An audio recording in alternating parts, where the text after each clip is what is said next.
In the last video, we saw you how to talk to Python having a conversation with Python.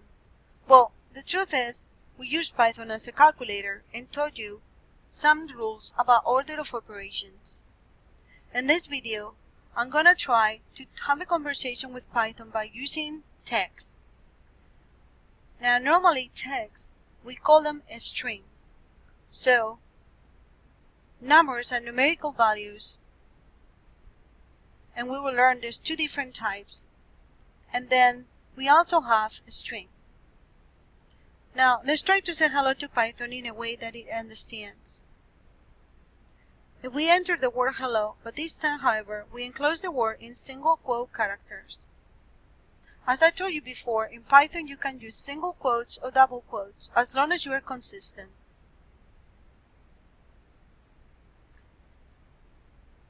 If we say hello and we press enter, this time we don't get any errors.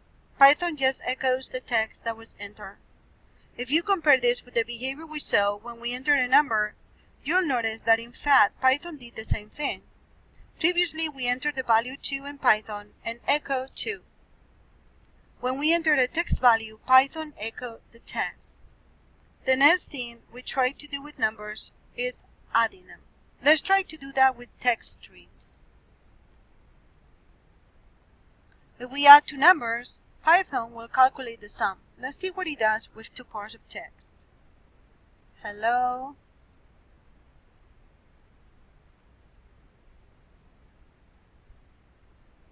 Plus world.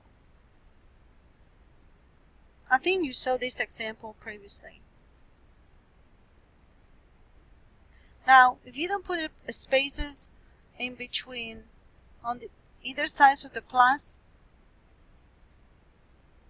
then it will produce a different result than it should do. So I'm going to put a little bit of space in between to see what happens and press enter.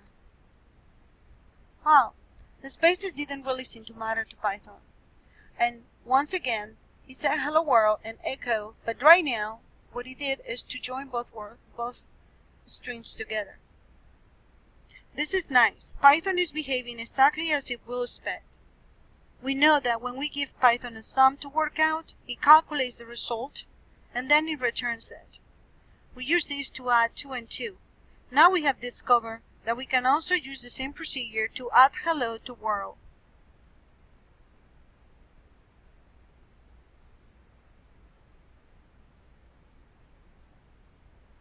There's also something clever going on inside Python in the way that plus, the addition behaves, is correct with both numbers and strings. If we ask Python to add two numbers, it returns their sum. If we ask Python to add two strings, it returns one string added to the end of the other. Now, what happens if you miss a closing quote of a string where you're typing? For example, if we just said hello and press enter.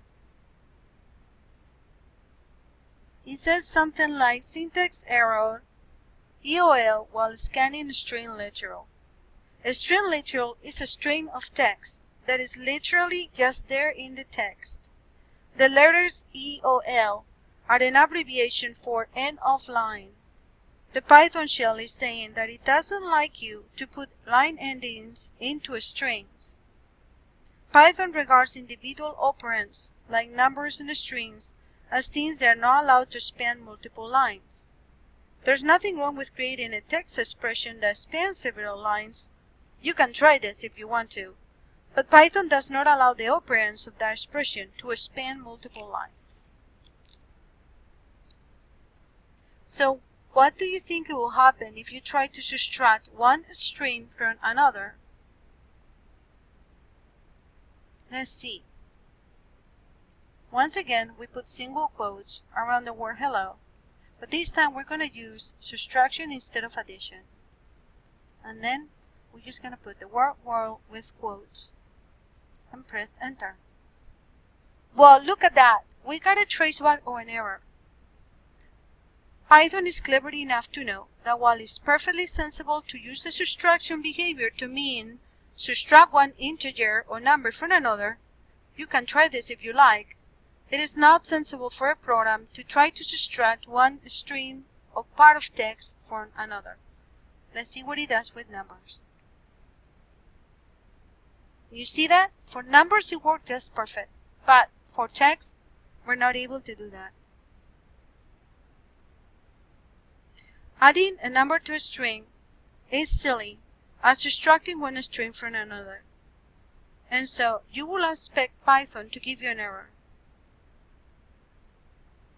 For example, let's see what happens when we add a string with a number. Wow, my typing is just getting worse and worse. Hello plus 2. Now press enter. Well, there we go. Hopefully this time the message should make a bit more sense. However, Python is saying that something must be a string, not an integer. As you can see here, it tells us that the error is on line 1. And concatenation means addition. As we see here, we did use addition. But it's saying the problem is with the string. If we want to use addition, we have to either add numbers together or integers, in this case, numbers that has no decimal point value, or we need to add the strings together. str stands for string. int stands for integer. So what do you think it will happen if we try to multiply a string by a number? Let's do that. Let's put hello in single quotes again.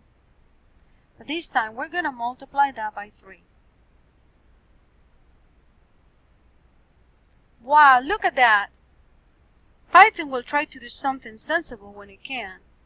This expression still works. If the order of the operands is the other way around, Python will also do something sensible if you try to multiply a string by 0 or a negative number. What it does, it repeats the same word 3 times. Did you see that? If you look carefully at all the text and numbers data types that we have that above, you'll notice that when Python evaluates a numeric expression, one that creates a number as a result, it returns just the digits. But if it evaluates a string or part of text, it returns text enclosed in quotes because Python obeys the rules about how various kinds of data are expressed. Python enforces separation between numeric data, such as the number 2 or 3, and text data, such as the string hello.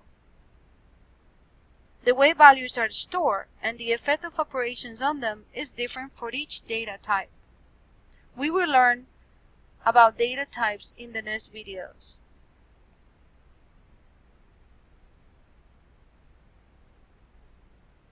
Humans do the same kind of thing. We talk about washing our face, washing the dishes, or washing a horse, and although the action would be fundamentally the same, we are washing something, what we actually do will be different in each case.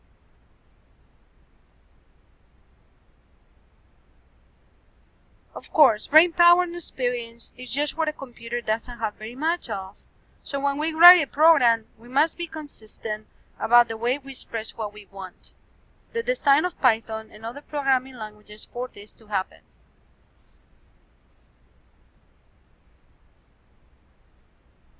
Alright, now we're going to write our first program.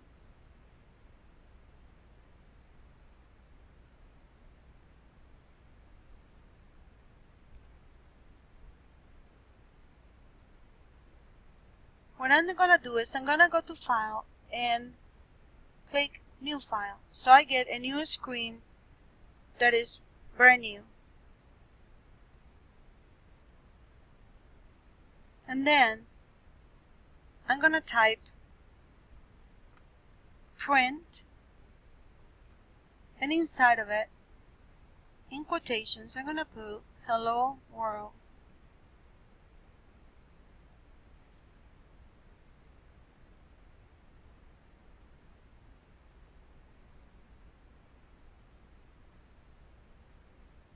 Now, we're going to save what you have created in your desktop. Make sure that you save it in a place that you can find it. Remember the directory that we created before called practice? I'm going to save it in here. But this time I'm going to name the file helloworld.py. And I'm going to click on practice and I'm going to save it there. Look what happened. Our text editor changed the color. Print turned out sort of like a lavender or purple color, and our text string turned green.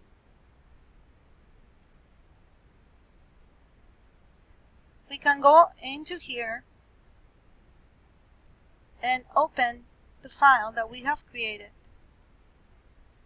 Go to the desktop.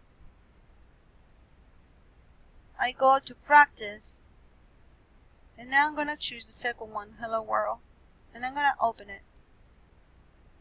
You see it's still there. You can click on Run to run it on the Python shell.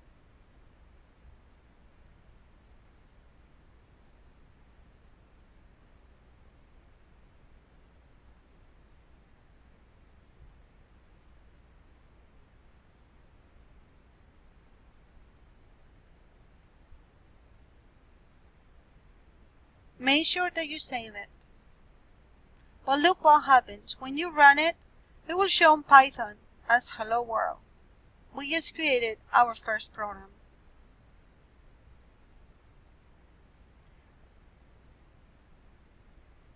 In the next video, we're going to be talking about employing variables and types of data. I'll see you then.